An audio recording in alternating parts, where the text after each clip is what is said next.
What's going on, everyone? Welcome to the official live build-up for the Manchester derby.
Microphone.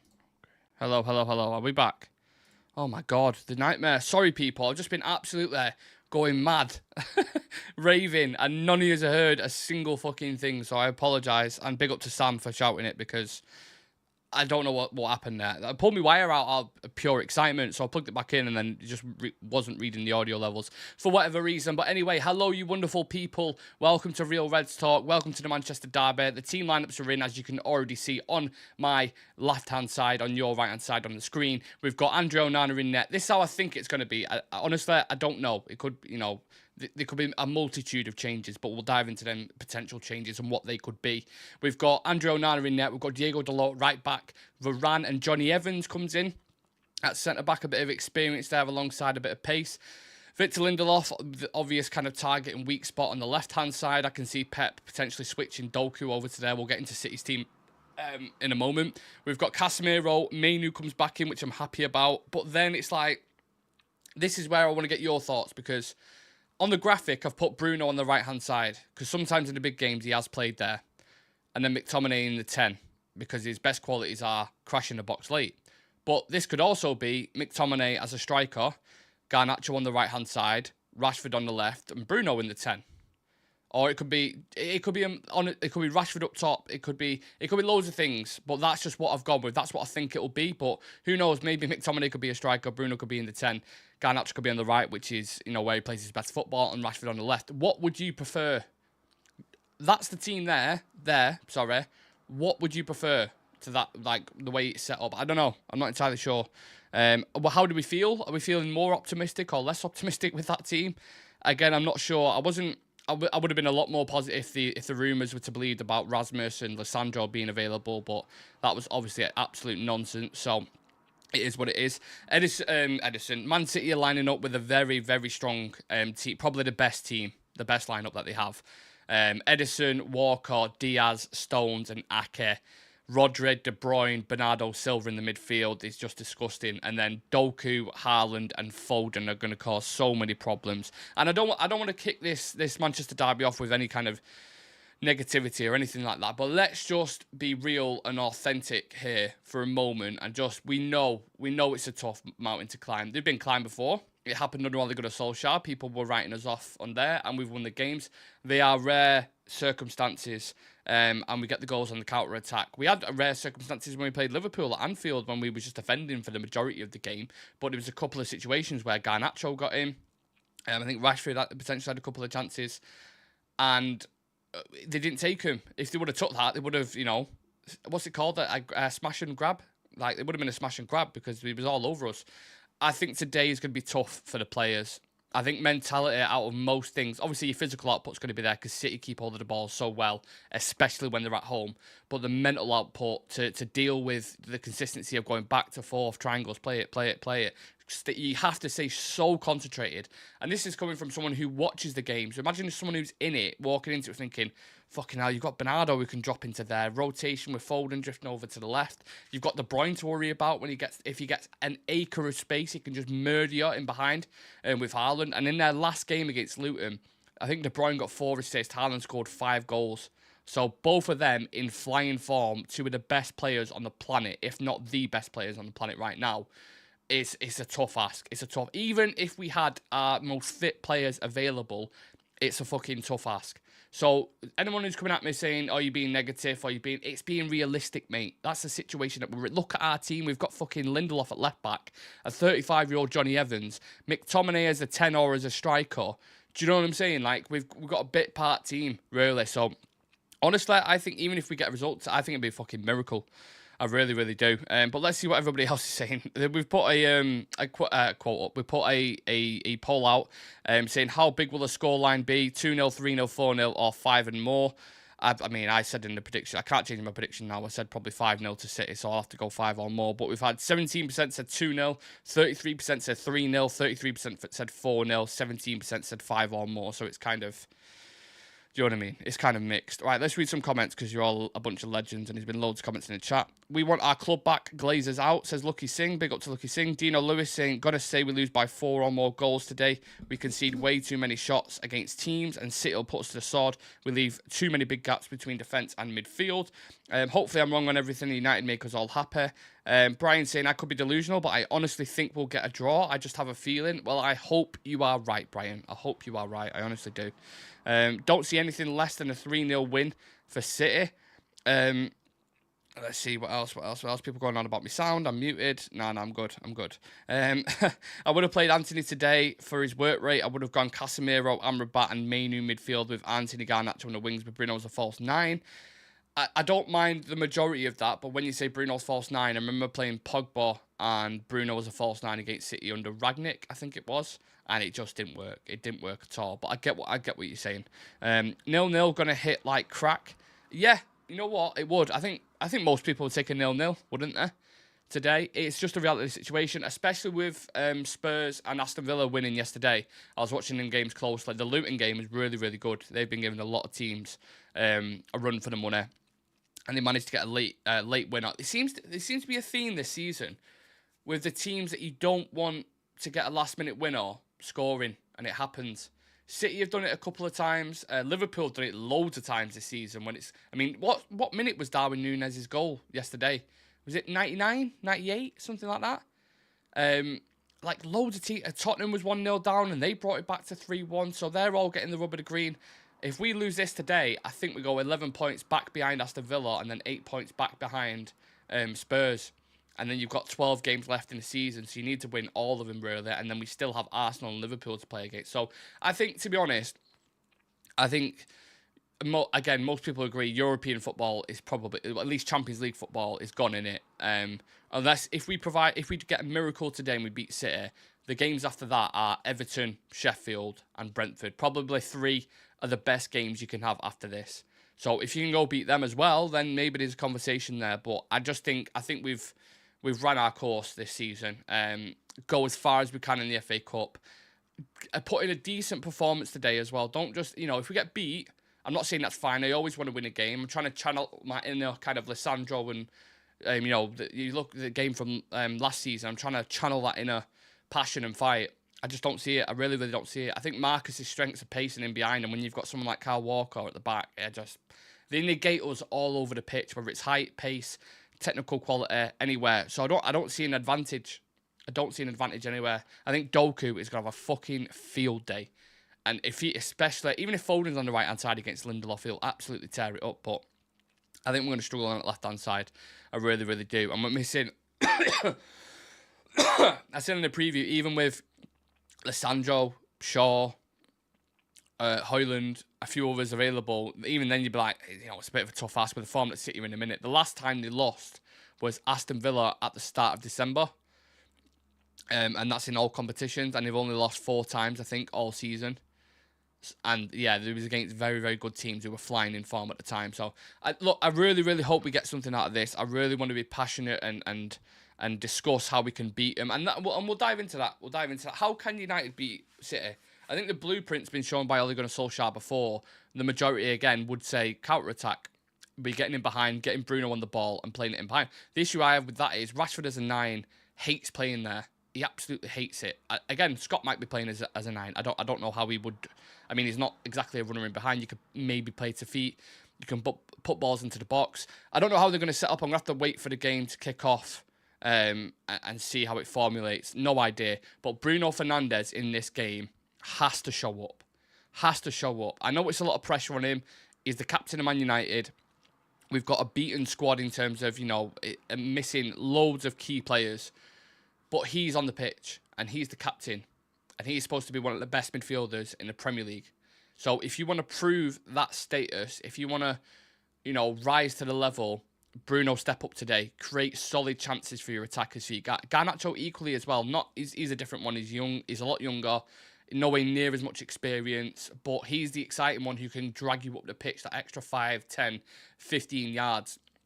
So them two today, I think Rashford's going to struggle against, both centre-backs who are over 6 foot, relatively quick. He's not great at dropping deep and linking up. McTominay's obviously been thrown into the team for that kind of physicality as well. And you know what? I kind of liked what Ten Hag said in his press conference as well. What's going on with my shadow here? That's really not... I almost put a fucking light there just to get a bit of a... let's try that. That's a little bit better, isn't it? Sorry about that, people. 1 second. Hate when there's a shadow on that side. I know you can see a shadow behind me. But anyway, what was I saying? Yeah, Eric Ten Hag, when he was talking about... what was he saying now? Fucking hell, I lost me... I've lost my thought. Thank you, light. Piece of shit. Can't remember what I was saying. I'll get back onto it. It'll pop back up. Rashford as a 9, says Brian Casey. Yeah. But I also think it would be interchangeable as well. So if Bruno's on the right-hand side, McTominay, Casemiro, Mainu in the midfield... Rashford can drift out, McTominay can go into the 9, Bruno can swap over as well, Garnacho can swap over to the right-hand side. So I think there'll be fluidity there, I do. But I think the majority of Casemiro, McTominay and Mainu will be very... Well, I'm hoping they'll be I'm hoping they'll be compact in that midfield because... And the City's got the best midfield in the world, especially when you're playing with Bernardo Silva, Kevin De Bruyne and Rodri as a 3. That is dangerous. Absolutely dangerous. Casemiro's one to keep an eye out for today. I hope he doesn't get sent off or anything stupid like that because these are the type of games where he loses his head a little bit. If he gets caught slipping, Bernardo, gives him the drop of the shoulder. I'm glad Kobe's back in there because, again, he's probably our best midfielder. He's been our best midfielder or the best player this season, I'd argue. Him, Garnacho, Højlund, obviously recently coming into light as well. So I don't know how I feel about this. You always get your hopes up slightly, but I also have that thing in the back of my brain where I'm like, I'm expecting us to get beat. I'm expecting us to get beat, unfortunately. So if it happens, it's like, yeah, we all kind of saw this coming, didn't we? But there is always hope. There's always hope. Ole Gunnar Solskjaer did it multiple times, and I think Ten Hag's a better manager than Ole Gunnar Solskjaer. I'll tell you one thing for free: you can't play the style of football we have been doing for the past couple of weeks because you'll get slapped. I said this again multiple times. You cannot play that style of football that you have been doing in the last all season really. When that midfield's that open, if you give that space to City, if we play like we have been doing, I'm telling you this for a fact right now. If we play like we have been doing for the past couple of months, especially midfield, this game will be 5-6-0, without a doubt. Without a doubt. Maybe we'll get 1 or 2. Maybe it'll be another 6-3 like it was last season, 9 goals. I'm telling you, if you are resolute and you treat it like the Anfield performance, like we did, even though it was backs to the wall, we all saw that. We all accepted that because that was the situation where we're at. Like, what do you expect United to do? Did you expect them to have a go? Maybe a little bit, but I think I don't know. It's almost like damage control, isn't it? It sounds bad. It sounds really negative, but I've been on the receiving end, and likewise with you people, I've been on the receiving end way too many times with slappings of City and Liverpool recently, where the aggregates of the past 2-3 years are getting up to like 20 goals in 3 games. So excuse me if I don't want to be on another receiving end of a slapping, and I'd limitate it. I'd damn it. I even said I'd go with a back five.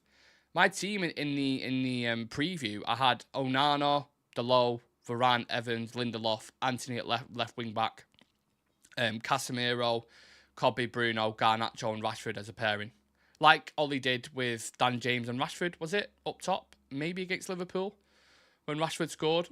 I think Dan James set him up. I would have gone for that with no shame whatsoever. No shame. I'm fascinated. I'm fascinated with this game. I'm also fascinated as well with City's rotation, because I don't know for a fact if Doku's going to be on the right, on the left, if Foden's going to drop in the 10, Bernardo Silva's out on the right. That's why it's so much of a headache for United players, because I really have to be like switched on in this. Really have to. There's just a picture there. Lissandro and Rasmus are here to support the team today. I wish he was fucking playing. Really wished he was playing. This last time Johnny Evans played in a derby, you see that Van Persie free kick.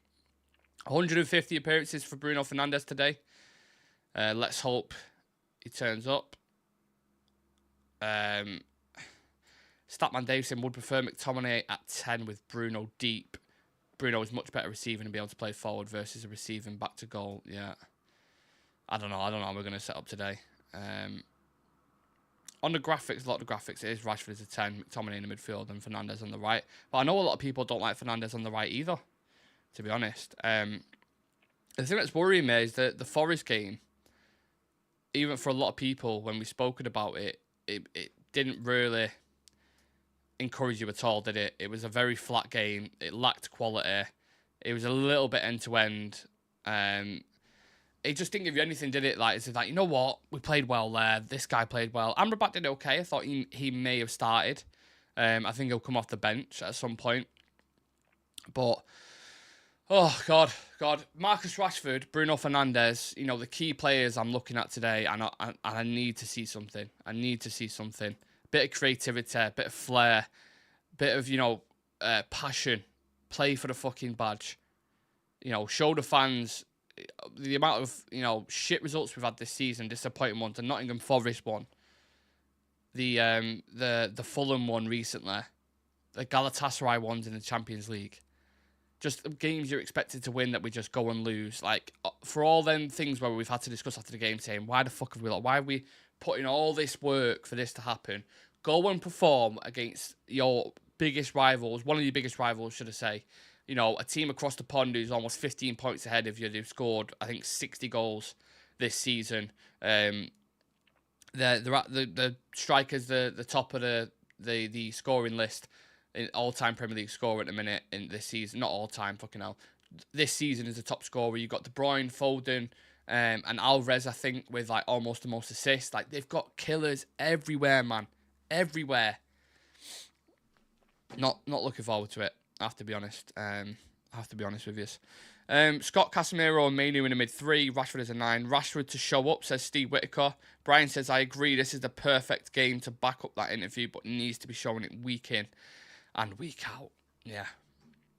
I think if we get another slapping today, I don't think they'll get rid of him. I think they'll get rid of him in the summer anyway, but it won't help his cause if it's another 5-6-0. Because you know what's going to happen, and it's rightfully so to a certain extent. But if we get another slapping today, it's just going to give them fans who are negative. You all know who I'm talking about. That fuel to say, I told you about this scrub, man. Eric Ten Hag's not this and that. Bruno's like this and that. And I just sit there and think, oh, man, like, it just gives them the fuel to be idiots and get clicks for negativity. If we lose today, there's a discussion about the manager, absolutely. There's already discussions about Bruno Fernandes and Marcus Rashford not being consistent enough. I get it. But do not give them guys an excuse to come out and talk the bullshit and get the clicks and all the little fanboys to be like, yeah, let's be negative about the manager. Let's be negative about the club. Like, get to fuck. Support the club, man. I back the boys. I want them to win. And I hope they do. Excuse me. But they've got a massive task on their hands today. I think what H has put on Twitter, who's like a football analyst, is interesting. Could be a couple of different things that line up. McTominay, Casemiro had to happen. I like how he's not putting Lindelof versus Haaland. Need Evans, height in the box, couple of outlets on the break. Bruno hopefully not restricted. Fingers crossed. Free hit up the fucking Reds. Gary Neville saying Eric Ten Hag has a game against City today and then 2 against Liverpool the next month. He will be judged on these matches. Ineos aren't going to wait until the end of the season to make a decision. That's just kind of counteracted what I'm saying. Obviously, Gary Neville will know more than I do, but I thought Ineos would at least wait until the end. I mean, what's the point in bringing an interim for the last 10 games? There isn't. Just let him see it out. We're not going to get European football anyway. You know, he's got to an FA Cup final before. He's won a cup final. Let him get to the end of the season. Obviously, if you lose, then get rid of him. But you can't. I actually agree with Goldbridge here. You can't say get rid of him because he loses to City. I don't think there's many managers on the planet with that squad lineup we've got today that would be confident in beating Man City. Even if we had our strongest team today, it doesn't compare against Man City's. So I think that's nonsense, personally. But come on, why we should be judged against the 2 best teams in the world with 3 key players out? Would Arteta be judged without Rice and Saka? Context is key, and the media push to try and make Ineos think Ten Hag needs sacking is tiresome. People already going at it before the game. The game's not even kicked off yet. Fucking hell. Oh, God. It's another... We're at another period again where you're like, I can't wait now until the end of the season. I can't fucking wait. We're going to get into score predictions shortly, so please do smash a like on the video, subscribe to the channel, and of course we'll be live with a post-match analysis as well, me and Sam after the game, and I'll be discussing with him how his chat went with Mason Mount and Luke Shaw, because he was... I would say out with him last night. He met him last night and I was speaking to him. How we could do with them today, by the way. Luke Shaw at left back and Mason Mount in the midfield. I would take that all day over McTominay. I know people are going to talk about height and physicality, but, you know, quality as well. But to be fair, McTominay wasn't that bad in the last game, was there? So I'm not too fussed about that. I think what we need to change from the Fulham game, not the Fulham game, from Nottingham Forest is just take your chances, man. Take your chances, because we're not going to get nowhere near as many as we did against Forest, against Luton. You're going to get 1, 2, 3 big chances max. And if you take them, you know, if you get not an early goal, but a goal in the first 10, 20 minutes, they start playing into your hand then. You know, Pep's going, come on, lads, blah, blah, push up the pitch. Spaces can be exploited, but you're wishing on a star. I need Bruno Fernandes and Rashford to have a good game today. Need them to. Because they are the 2 players who have proven time and time before against any big game, they've done bits. Especially last season. Arsenal, who provided the pass? It was Bruno. Eriksen as well involved in there for Marcus Rashford in behind. We beat Liverpool.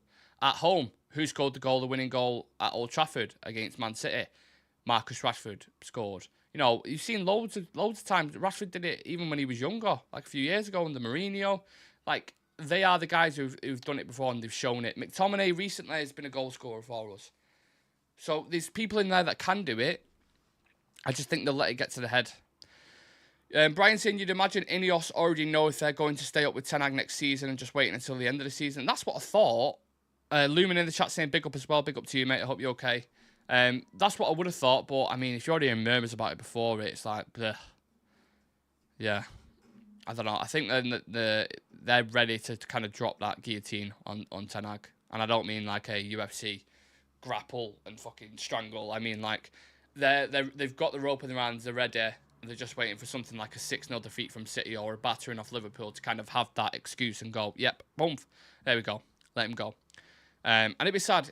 You almost become attached to a manager, don't you? Because, you know, I remember if you go back to last season when we won the Carabao Cup, and all the players are running on the pitch, he's dancing with Anthony and Lissandro. And then you look at now and you think, you know, we've spent 200 million quid in the market and we've regressed again.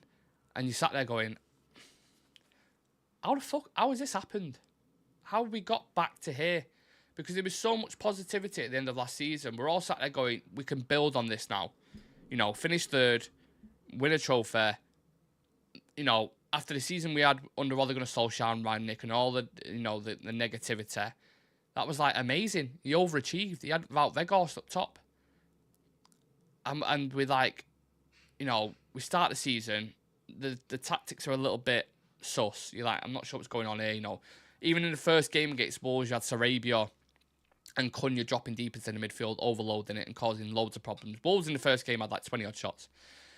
You know, Ten Hag's coming out in press conferences and games and he's saying, you know, we want to play this proactive, transitional, direct football, which is essentially reads into we want to play this end-to-end basketball, chaotic football.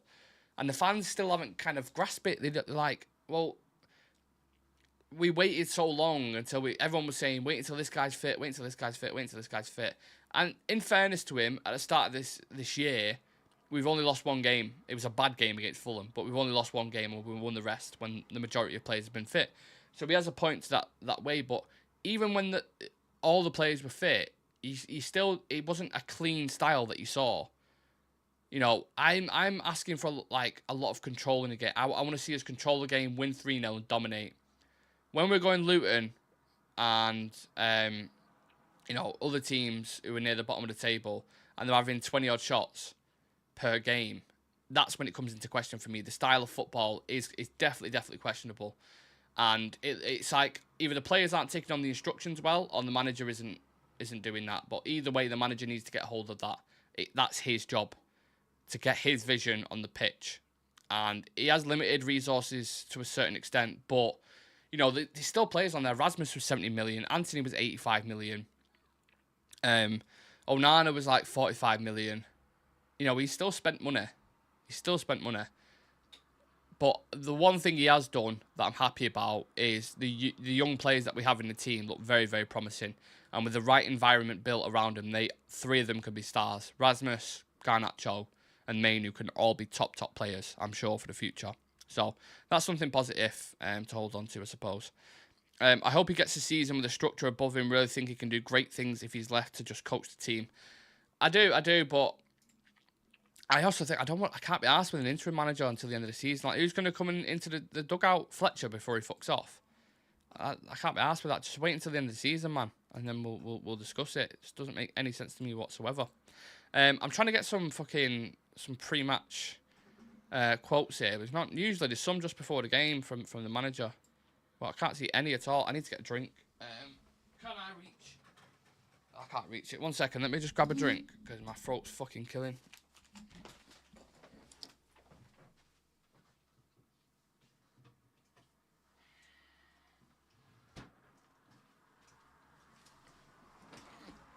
There we go. A cold can of Pepsi, mate. Back, you know. Roy Keemer's interim. No, he'll kill players, and if he got in that dressing room, he'll absolutely murder him, wouldn't he? Right. Let's do the score predictions. Let me just crack this can.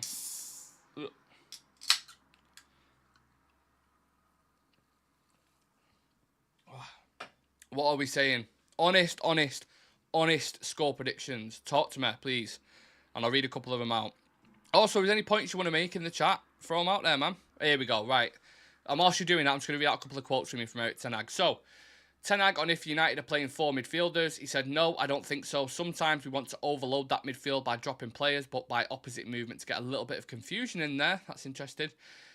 We know they have a high back line. We have a lot of speed, so we can bring forward there with Garnacho, with Rashford, and from the second line from McTominay, even from the third line with Diego Dalot.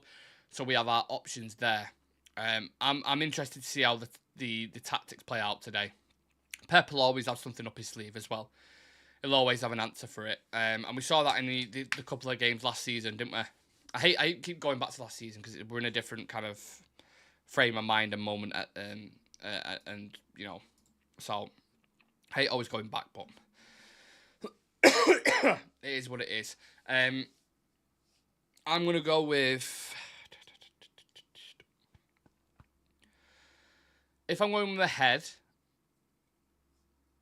Oh, this sounds so negative. I hate being negative about United, but if I'm being realistic, I think it's 4-1 if I was to change it, my prediction. I think 4-1 City. If I want to be a bit positive, if the stars align and Bruno has a good game, Rashford's on it, we're compact in the midfield and we set up right to hit him on the break, maybe we can get a 1-1 or a 2-2 out of it. Maybe. And I think if the lads put in a good performance and show desire and effort and commitment, I don't think a lot of people would be displeased with that outcome. And then you're talking, you still only lost one game this season. The next 3 games are very favourable.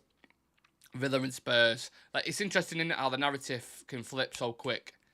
You get smashed off City 4-5-0. Ineos probably going to get rid of Ten Hag. Definitely no Champions League football. This, da-da-da. You get a draw there. Your next 3 games are Everton, Sheffield, Brentford, which you were expected to win. You got players coming back. Mount back in the fall. Malacia potentially back. Rasmus Højlund will be back soon. And you're like, all right, maybe it can happen. But then you've got Liverpool in the FA Cup. I think if you get smashed off City today, and you get smashed off Liverpool, it's going to be difficult for him.